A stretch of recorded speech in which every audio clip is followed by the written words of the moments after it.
মধ্যপ্রাচ্যে যে আমাদের অনেক ভাইরা আছে ওখানে চাকরি বাকরি করে, তাদেরকে নিয়ে আমরা টেনশনে আছি যে কখন আল্লাহ না করুক কিছু যদি হয়ে যায় কারো। এর মধ্যে কয়েকজন সেখানে ক্ষতিগ্রস্ত হচ্ছে, তাদেরকে আমরা আনার ব্যবস্থা করেছি, কিন্তু সেই মানুষগুলোর কথা আমাদের চিন্তা করতে হবে। তো তারা তো আমাদেরই কারো না কারো পরিবারের সদস্য, তারা এই এলাকারও মানুষ হয়তো আছে সেখানে।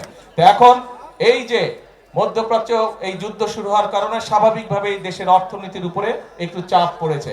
এই তারপরেও আমরা যেই কমিটমেন্ট, যেই ওয়াদা করেছি আমাদের মা বোনদের কাছে, যেই ওয়াদা করেছি আমরা, সেগুলো কিন্তু আমরা ধীরে ধীরে ইনশাল্লাহ বাস্তবায়নের কাজ এরই ভিতরে আমরা শুরু করেছি।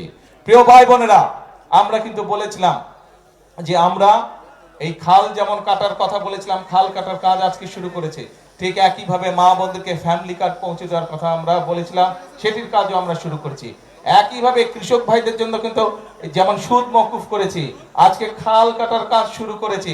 একইভাবে আমরা বলেছি কৃষক ভাইদের কাছে আমরা, মা বোনদের কাছে যেরকম ফ্যামিলি কার্ড দিচ্ছি, কৃষক ভাইদের কাছে আমরা কৃষক কার্ড দিব, যাতে করে তাদের কাছে আমরা, তাদের পাশেও আমরা দাঁড়াতে পারি, তাদেরকে সহযোগিতা করতে পারি। এখনো শুরু হয়নি, ইনশাআল্লাহ আগামী মাস থেকে আমরা এটার পাইলট প্রজেক্টের কাজ শুরু করব।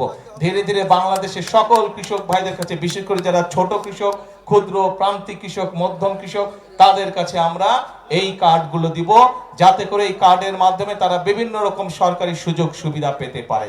আমাদের লক্ষ্য হচ্ছে কৃষকের পাশে দাঁড়ানো। বিএনপি, শহীদ জিয়া, খালেদা জিয়া ছিলেন কৃষকের বন্ধু। আপনাদের নির্বাচিত বর্তমান বিএনপি সরকার হচ্ছে কৃষকের বন্ধু। কারণ একটা কথা তো একটু আগে বললাম, কৃষক ভালো থাকলে, কিষানি ভালো থাকলে এই বাংলাদেশের মানুষ ভালো থাকবে। কাজে এই কৃষক ভাইদেরকে আমরা ভালো রাখতে চাই, কিষানি বোনদেরকে আমরা ভালো রাখতে চাই। এই কৃষিকে আমরা শক্তিশালী ভিত্তির উপরে, বাংলাদেশের কৃষিকে আমরা শক্তিশালী ভিত্তির উপরে গড়ে তুলতে চাই।